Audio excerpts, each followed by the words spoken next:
probably been no more polarizing political figure in the last 25 years than Governor Sarah Palin. Her resignation as Alaska's governor has caused many to scratch their heads in trying to decipher her next move. Dr. Allan Saxe, a professor of political science at the University of Texas at Arlington, believes Governor Palin's resignation was a great move on her part, and he joined us now on the Political Roundtable by telephone today. Dr. Saxe, good to talk to you. How are you? Thank you very much, sir. I appreciate it.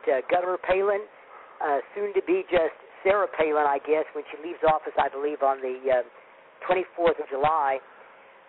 She's the woman that a lot of people love to hate. There's no question about that. Were you surprised that not only the announcement but the timing of it right before the July 4th weekend? I was surprised, but going back to your earlier introduction, is that I really do believe it was a very forthright move on her part. Unlike a lot of other public officials who aspire to higher office, is that she left her office. And some people criticized her for it, but I applaud her for it.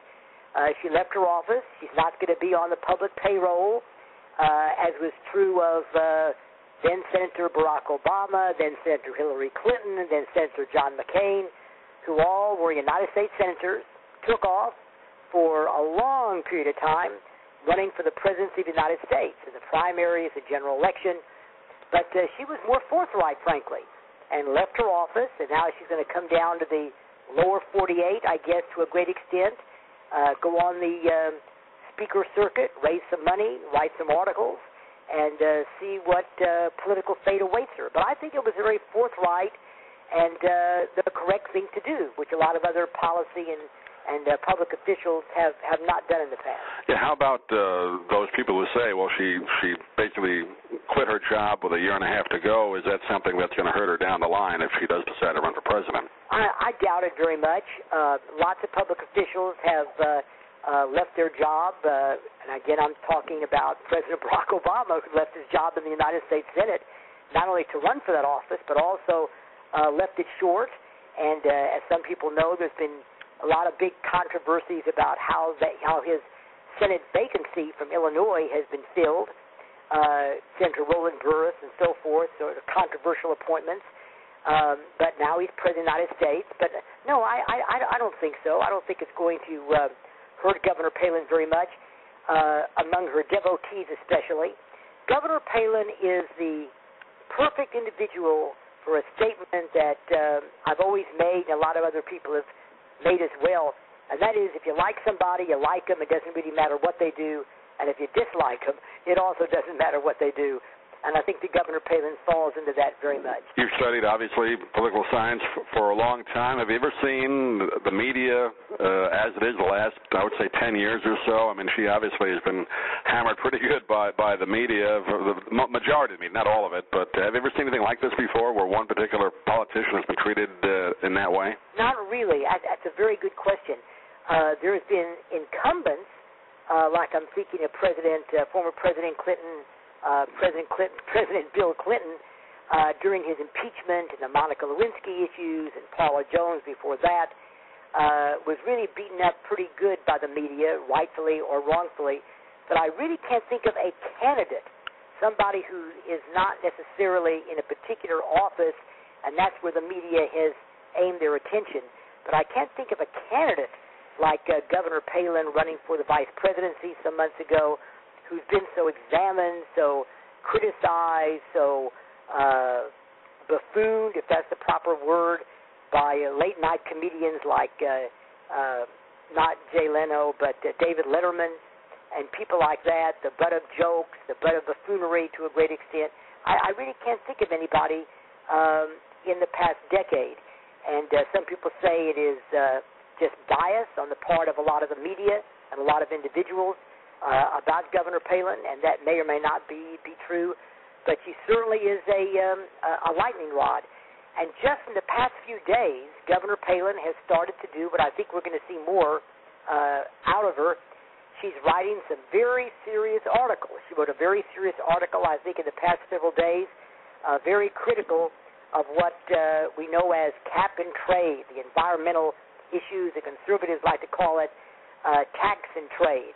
Or cap and tax. They argue it's really going to be a big tax on all of us if indeed it passes the Congress.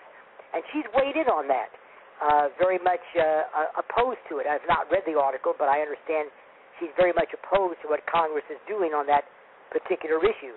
Not that she's against the environment, but that she's against this particular approach in cap and trade. And I think we're going to see a lot more of this, a lot more serious articles, a lot more serious interviews, and she's going to probably try to make up for a lot of the comedy that has been hurled her way over the past year or so. Another politician who did that back in the early 60s was a man who was an actor and of course, became governor of California, but he went around and did a lot of speeches, and Ronald Reagan I'm talking about. You make a very interesting point, is that a lot of people may not remember that Ronald Reagan, when he first talked about running for office, and even running for governor of California, a lot of people used him as a comedy routine. Ronald Reagan, he's a Class B movie star, starring in, I remember he starred in a movie called Bedtime for Bonzo, That's right. if I remember correctly. And a lot of people used that and said, this is the man that's going to be governor of California or wants to be and president of the United States. And the answer from a lot of people was absolutely, And that's a very interesting comparison, I think, to Governor Palin. Is that he went around, he made speeches. He had a radio program, if I remember correctly, and he would go on the radio, not as a talk show personality so much, but he gave little tidbits, sort of like Paul Harvey would do over the years, and other people are doing today. He would give a short little commentary, usually pretty serious, about issues of the day, and we may indeed see Governor Palin doing that very same thing. And as Ronald Reagan, Governor Palin represents a very important part of the constituency in the United States, very conservative, or moderate to very conservative, and I think she's going to find her niche, as Ronald Reagan did as well. Look ahead to pass the 2010 elections. Do you see her being a part of the 2012 campaign, or do you think she'll wait till 2016? It's difficult. I don't think she can wait till 2016. The attention span of the American public and the American electorate is really pretty shallow, and we forget, the hero or the heroine of today is just a who is that, in about 5 minutes. So I think she has to strike right now and in the next year or two and aim for 2012 either as a president or a vice presidential part of the Republican ticket. Some people are talking about that she'd be perfect for a third party. But as Rush Limbaugh has pointed out, third parties just do not favor very well in the American electorate. So if Governor Palin or some of her fans want to make her into a third-party candidate like a Ross Perot, I think it'd be very ill-advised. So I think that Governor Palin has to work within the confines of the Republican Party, go around as Ronald Reagan did, and even as Richard Nixon did before, and raise some money, make some speeches, write some articles, and if she can go to a lot of states in the lower 48, in the continental United States, and raise some money, help some people get elected to office, that, I think, would serve her very, very well if she really wants to make another run at it in the year 2012 on her own. And that's exactly what Ronald Reagan did and exactly what Richard Nixon did, and it's very possible that she could follow in their footsteps, and also she can raise some of her own money for her own potential campaign, as well as bringing in some other political leaders and people that she's helped along the way. In fact, I think she's coming down to my own state of Texas in a short period of time to campaign for our governor, who faces a very tough Republican primary for governor, and I think she's going to come down and campaign for him. At least that's what the rumor mill has it.